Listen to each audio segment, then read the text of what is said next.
Hello, welcome to The Buzz. On this episode, woodpeckers are drumming their way into the spotlight.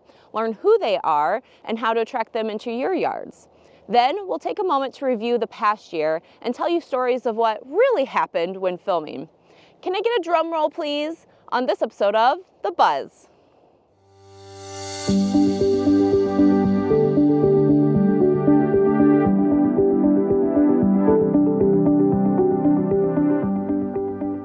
I want you to close your eyes and picture a particular type of bird. This bird has black and white with a dash of red. It can be found hopping up and down trees in search of insects, and it's the most famous for drumming on the trees. Are you picturing a woodpecker? In the winter, Illinois has 6 species of woodpeckers, all with bold patterns, special adaptations, and a rapping, tapping rhythm.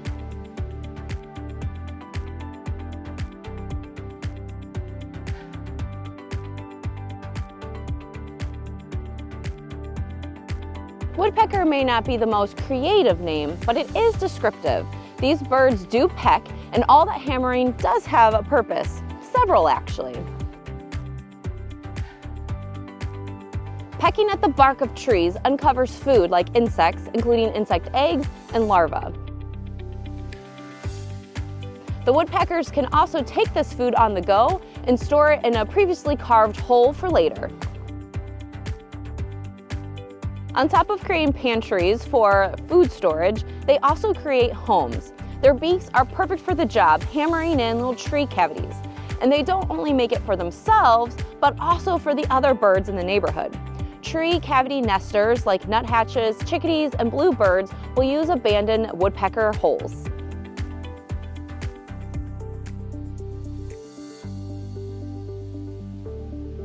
Most importantly, that pecking can be a love song. Instead of singing, the males will drum a tune to attract a mate in spring. The loudest, longest drum solo will win over the ladies, so the best stages make dead or hollow trees. Now sometimes the males can get really creative, using fence posts or utility poles, even gutters or trash cans. Once they find their mate, the loud drumming can continue as they defend their territory. I had to stop and investigate this tree because you see this giant hole that looks like it was pecked out, and there's like holes within holes. And what the clue is actually the bark's texture.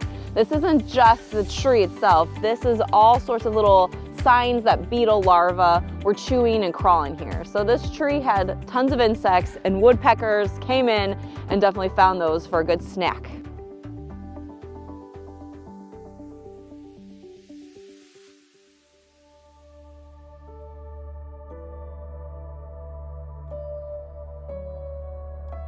This insect-fueled, head-banging lifestyle isn't for everybody, but woodpeckers are sturdy and built for impact.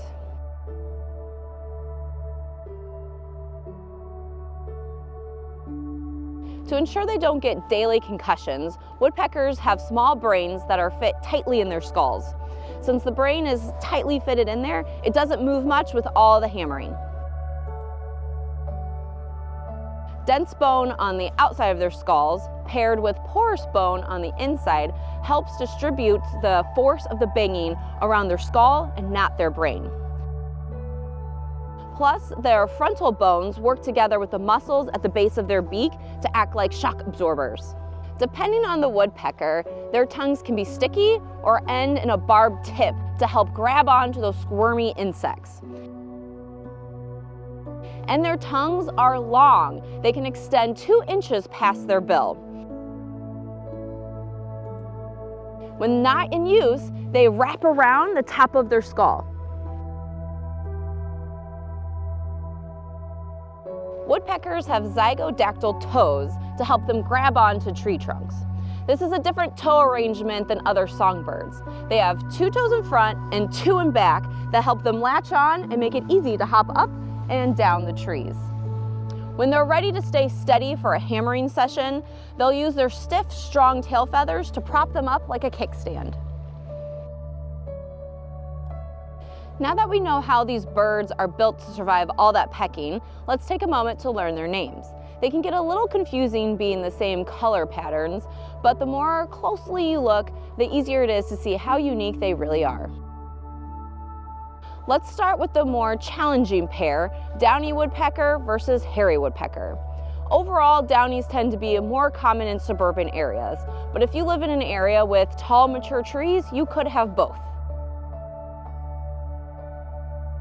At first glance, these two may look like twins, with white bellies, black wings with white spots, and the males have a dash of red on their back. However, the size is way different. Hairies are larger, about the size of a robin, where downies are much smaller, about the size of a house sparrow. Even though that size comparison may seem obvious, it's not so much when you see one on its own. So next, look at the size of the bill. Downy woodpeckers have very small, slender bills, measuring 1/3 of their head. Whereas the hairy woodpeckers, their bills look like railroad spikes in comparison, being the same size as their head. Lastly, look at their tail feathers. Downy woodpeckers have barring on the edge of their back tails, making it look like they're speckled, whereas hairy woodpeckers have clear white edges on their back tail. Next up is the red-bellied woodpecker versus the red-headed woodpecker. Now visually, these two look quite different, but they get confused because they both have red heads. But the color of red is the key. Red-headed woodpeckers have a fully covered head with ruby red, whereas the red-bellied woodpecker has a more bright orangey red on the top and the back of their head. Red-bellied woodpeckers do have a little stripe of red on their bellies, but it's hard to see at first glance. More noticeable is their checkered pattern wings that are black and white. Red-headed woodpeckers have pure white bellies, their backs are solid black, and they have large white patches on their wings. Red-bellied woodpeckers tend to be more common at your feeders. However, the red-headeds will get a little bit more bold if they're hungry enough during the winter, testing out your suet feeders. The next two aren't really hard to tell apart, but they are harder to find. Pileated woodpeckers still fit with the color theme, having black bodies, white stripes on their faces, and a large red crest. They're also the largest of the woodpeckers, being about the same size as a crow, and their call sounds like a dinosaur roaring in the forest. How you can tell if you have a pileated woodpecker in your neighborhood is look at their holes. They tend to be large and oval shaped, and you might even see chips of bark mulched down at the bottom of the base. I was lucky enough to see this in person in my backyard. It was like a cartoon. The woodpecker's knocking and there's chips of bark flying all over the place.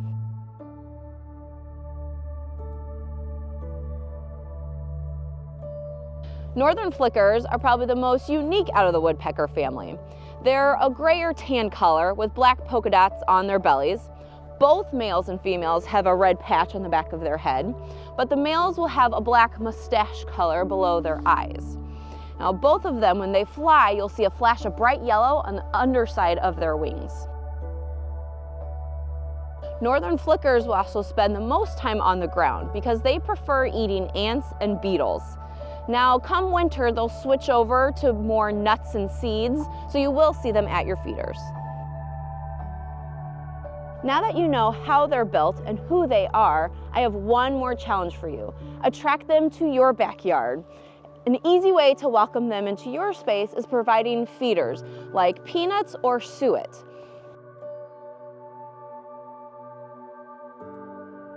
And if it's in a safe space, leave your dead standing trees to provide insects and a perfect drumming stage. By helping the woodpeckers, you're really helping the whole ecosystem. Woodpeckers help control insect populations, as well as the health of trees by preventing too much insect damage. And remember, they peck the holes in the trees, so they make homes for other cavity nesters. Soon you'll have a whole symphony of birds, all thanks to these rock star woodpeckers.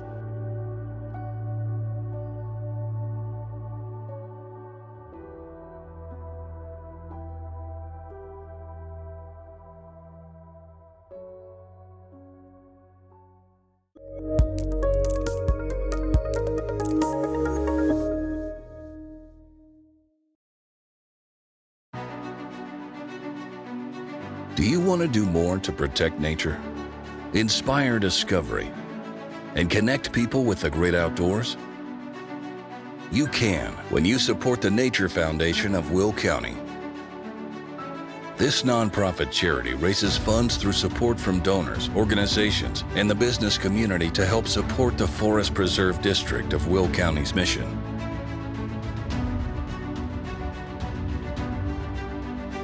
The foundation helps various initiatives take flight. It helps the Forest Preserve secure national touring exhibitions.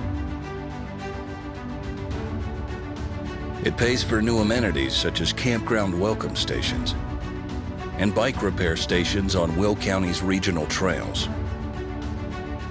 It assists with the costs associated with land stewardship, which includes equipment for volunteer workdays and seeding of native plants to restore the land to its original state, which helps enhance not only your outdoor experiences, but local wildlife's as well. There's a lot more work to be done, and we're just getting started.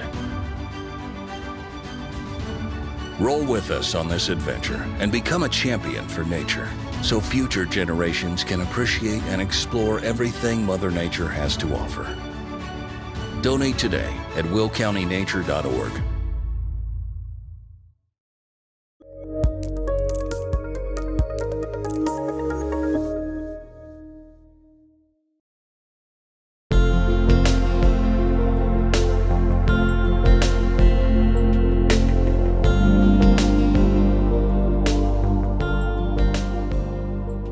As the year comes to a close, let's take a moment to reflect on all we have accomplished. We have covered lots of district projects, including the acquisition of Hidden Oaks Nature Center and the completion of the extension of the Veterans Memorial Trail.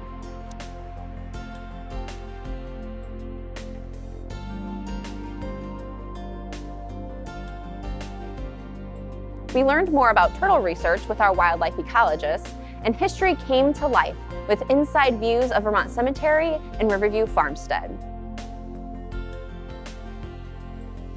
Plus, our local wildlife stories and preserve features hopefully inspired you to explore somewhere new.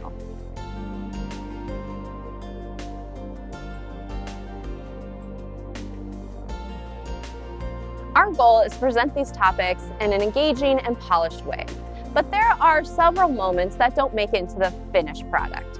Joining me to discuss some of our behind-the-scenes shenanigans is Chad Murda, who's usually behind the camera and is responsible for all the editing magic.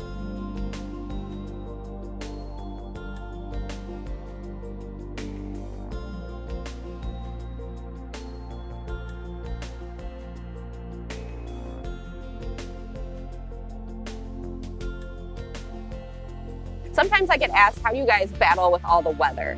So we try to plan for rain days and whatnot, but sometimes there's just like no hope. So I'm thinking at the very beginning, first episode, we did Hidden Oaks and Backyard Birds, and it was freezing that day. It was like 6 degrees or below. Do you remember that? Yeah, I think we could say it was an absolutely brutal day. We ended up filming some things inside just because we couldn't be outside.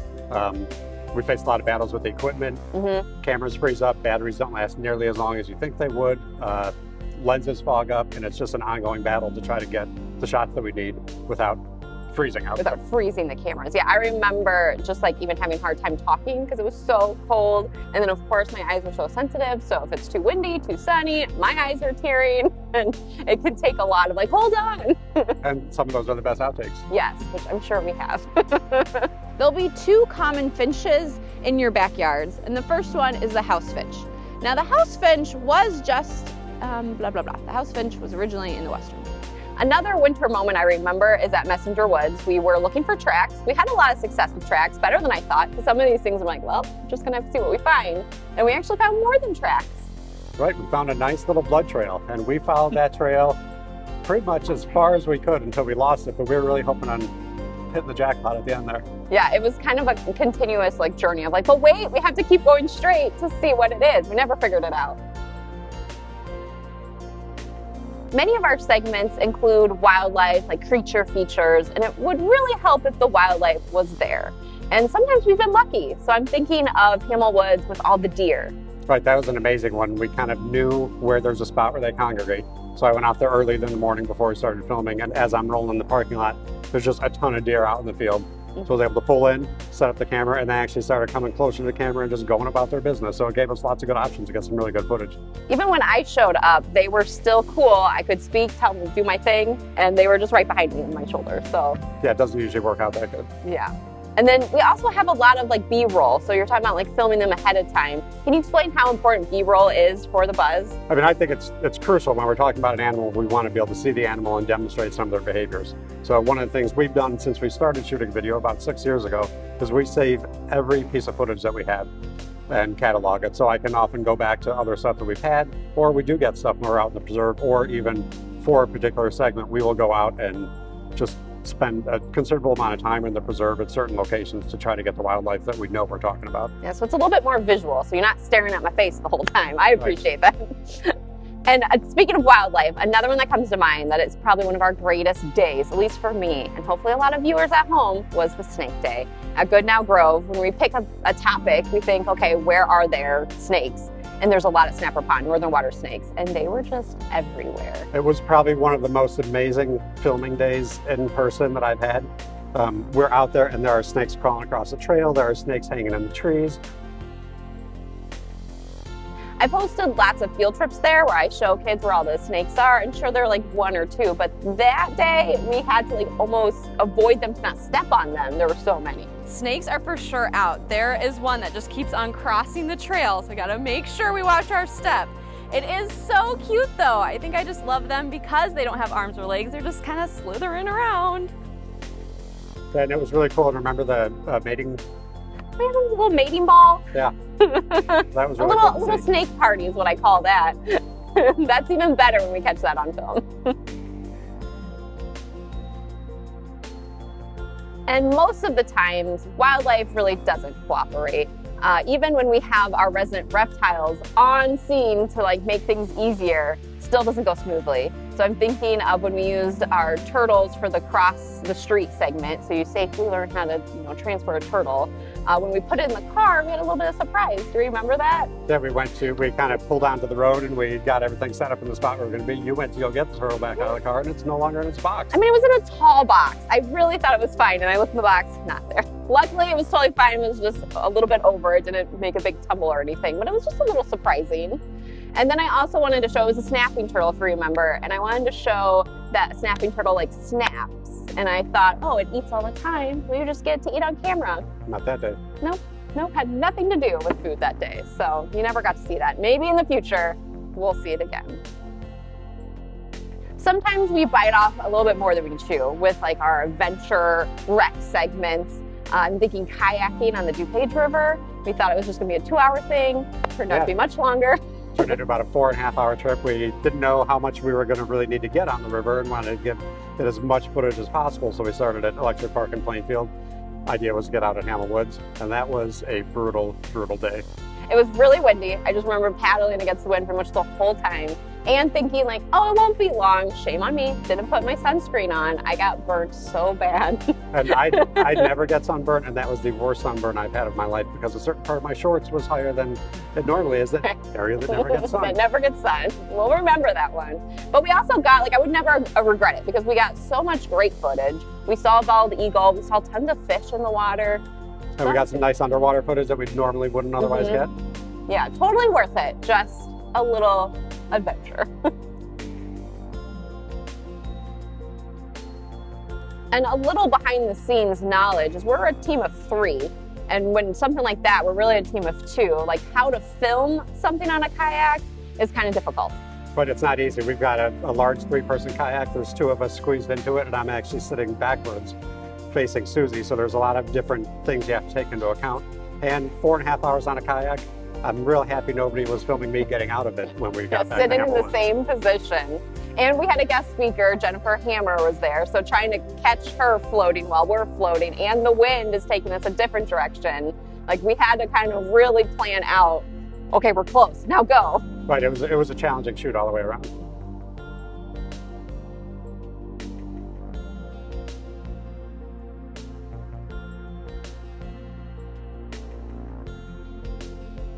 Remember that day with our wildlife ecologist? We joined her on a normal day in her life tracking turtles. And it was a horrible day for us. We did not know what we were getting ourselves into. Absolutely not. So we were following her. Well, these turtles are not along the trail by any means. So there was thorns, tons of poison ivy. I remember you were like, so are we in poison ivy? And I looked down, like everywhere the eye could see is poison ivy. I had the worst case of it. I think I had it for like a month after that. All right, so just to give you a little perspective, a lot of these plants are as tall as us or taller, and a lot of these plants have big, sharp thorns.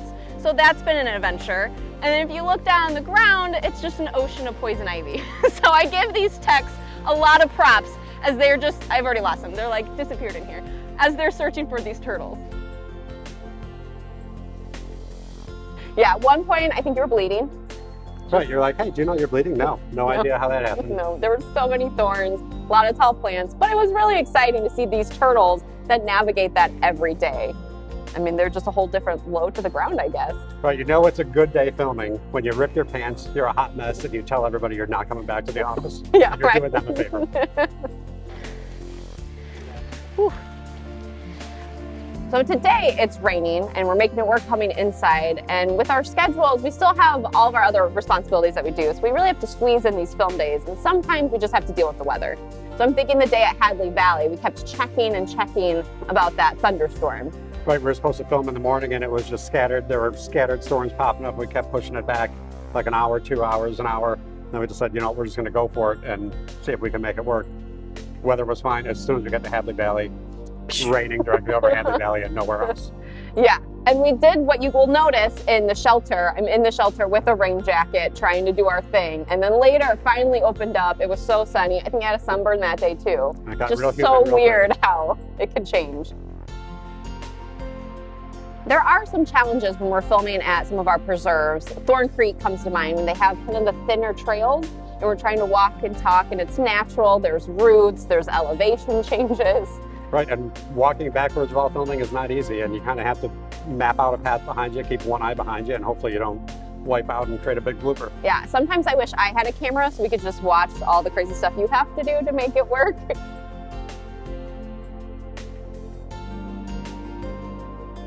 We also stumble upon things that maybe we weren't expecting. So I'm remembering the bald cypress like tree roots at the bottom where they look like knees.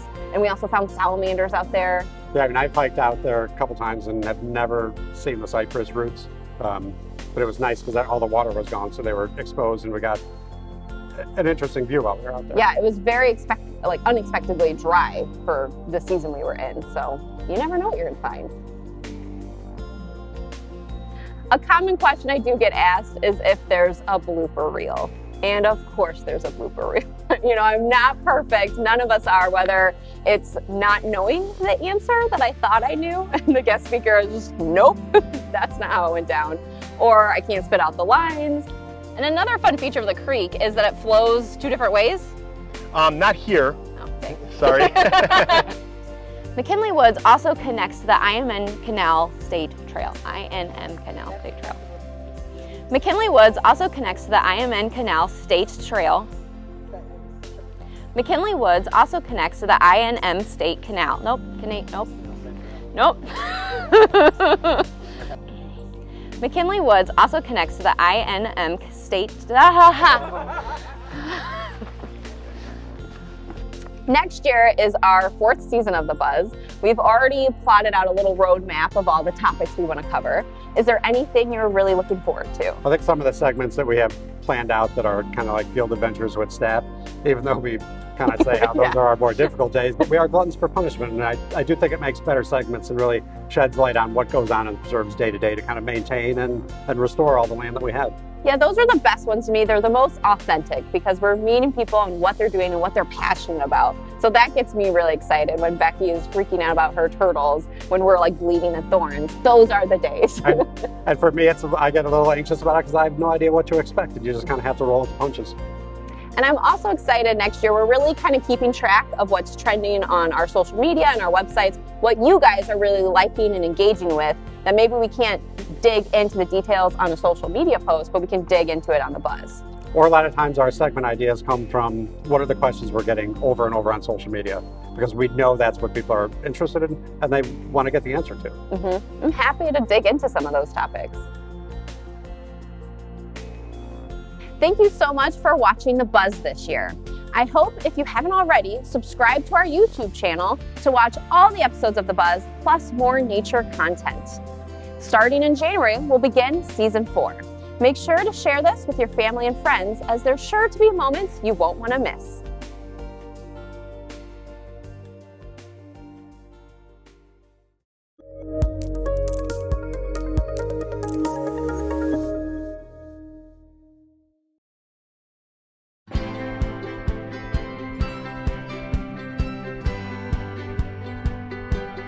This winter, be sure to venture out to this cool spot at Goodnow Grove Nature Preserve in Beecher.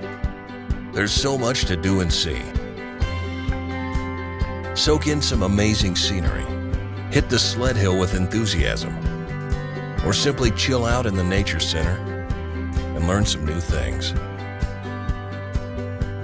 Say hello to our residents who call the Nature Center home.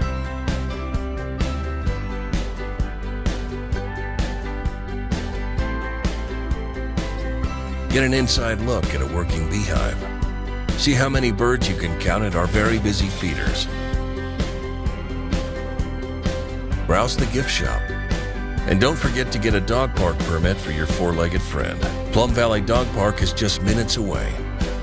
So go ahead, map your next adventure at reconnectwithnature.org and plan a visit soon.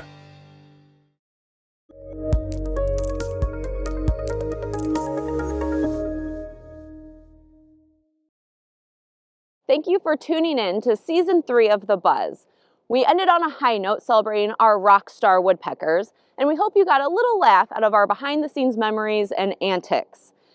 We're truly grateful for all your support this year, but it doesn't have to end here. Make sure you map your next adventure at reconnectwithnature.org to see what's happening in the preserves and the facilities this winter. I hope to see you out exploring these wild places, but until then, I'll see you next time on The Buzz.